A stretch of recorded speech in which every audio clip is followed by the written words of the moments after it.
Welcome to Judy's kitchen. Judy's கிச்சனில் இன்றைக்கி நம்ம பார்க்க போகிற ரெசிபி என்னென்னு பார்த்தீங்கன்னா, நேந்திரம் பழத்தில் வந்து ஒரு சூப்பரான கிறிஸ்பியான சிப்ஸ் வந்து எப்படி பண்ணுறதுன்னு பார்க்க போகிறோம்.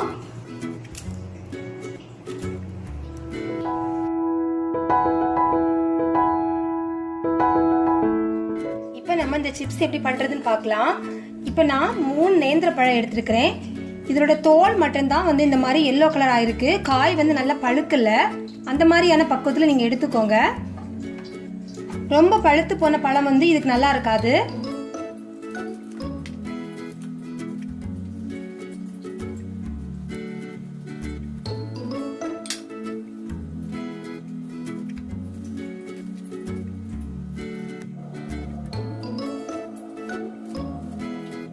இந்த மாதிரி தோல்லாம் எடுத்ததுக்கு அப்புறமா இப்போ நம்ம சிப்ஸ் கட்டர் யூஸ் பண்ணி இதை வந்து சீவி எடுத்துடலாம்.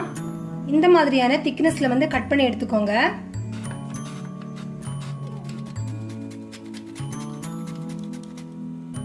ஒவ்வொரு பழமா வந்து நீங்க இந்த மாதிரி சீவி ஃப்ரை பண்ணி எடுங்க. நீங்க எல்லாத்தையும் ஒட்டு மொத்தமா வந்து சீவாம ஒரு பழத்தை வந்து சீவினதுக்கு அப்புறமா இப்ப நம்ம எண்ணெயில போட்டுடலாம்.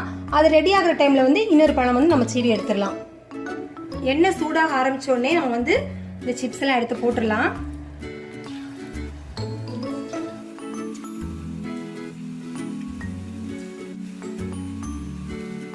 சீவி வச்சிருந்த ஒரு பழத்துலயுமே எல்லாமே போடல, ஒரு பாதி அளவுக்கு தான் போட்டிருக்கிறேன்.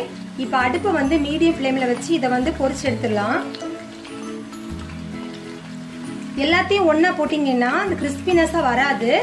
அதனால வந்து பாதி பாதியா போட்டு எடுத்துக்கோங்க. இப்ப நம்ம ஃபர்ஸ்ட்ல எடுத்து வச்சிருந்த அந்த பழத்தை வந்து சிப்ஸ் போட்டாச்சு. இப்ப ரெண்டாவது அடுத்த பழத்தை வந்து அதுக்குள்ள நான் கட் பண்ணி எடுத்து வச்சிருக்கிறேன். இப்ப அதையும் வந்து நம்ம போட்டுடலாம் கொஞ்சம் கொஞ்சமா.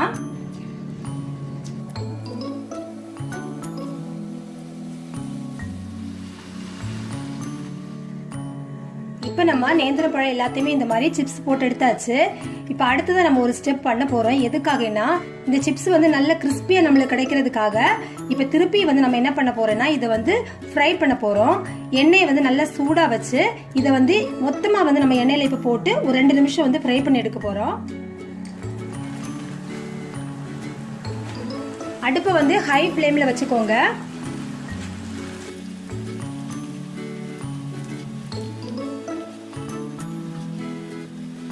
ரொம்ப நேரம் ஃப்ரை பண்ணக்கூடாது. ஒரு 2 to 3 நிமிஷம் வந்து நல்லா இந்த மாதிரி திருப்பி திருப்பி விட்டு நீங்க வந்து ஃப்ரை பண்ணி எடுத்துக்கோங்க. அப்போ வந்து நம்ம கடையில இருந்து வாங்குற மாதிரி நல்ல கிறிஸ்பியா அந்த சிப்ஸ் வந்து ரொம்ப நாளைக்கு நமக்கு ஒரு பாட்டில் வந்து ஸ்டோர் பண்ணி வைக்கலாம்.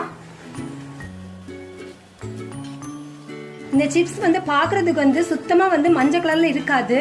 ஏன்னா வந்து காயில நம்ம ஃப்ரை பண்றப்போ காய் வந்து நல்ல எல்லோ கலர்ல நம்மளுக்கு கிடைக்கும்.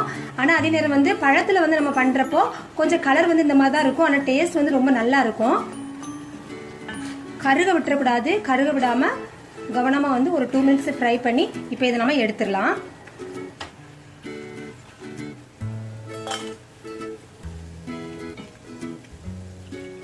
இப்போ ரெண்டாவது வாட்டி வந்து நம்ம வந்து சிப்ஸ் எல்லாத்தையுமே இந்த மாதிரி சூப்பரா ஃப்ரை பண்ணி எடுத்தாச்சு. இப்போ சிப்ஸ் வந்து ரொம்ப நல்ல கிறிஸ்பியா இருக்கு.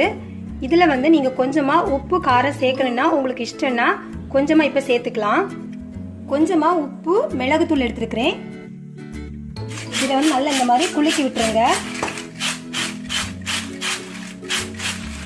இந்த சிப்ஸோட கலர் வந்து ப்ரௌனா தான் இருக்கும். எப்பவுமே நேந்திரம் பழத்துல வந்து நம்ம போடுற சிப்ஸ் வந்து இந்த மாதிரி ப்ரௌன் கலர்ல தான் இருக்கும். ஆனா ரொம்ப டேஸ்டா இருக்கும்.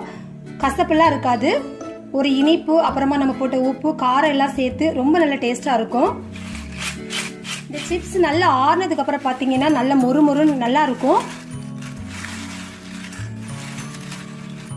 இது நல்லா ஆறுனதுக்கு அப்புறமா ஒரு ஏர்டைட் பாட்டில போட்டு வச்சீங்கன்னா 1 மாசம் வரைக்கும் வந்து கெட்டு போகாம நல்லா இருக்கும். இந்த ரெசிபி எல்லாரும் நீங்களும் ஒரு டைம் ட்ரை பண்ணி பாருங்க. இந்த வீடியோ பத்தின கமெண்ட்ஸ் எனக்கு போஸ்ட் பண்ணுங்க. இந்த வீடியோ பிடிச்சிருந்தா லைக் பண்ணுங்க, ஷேர் பண்ணுங்க. தேங்க்யூ.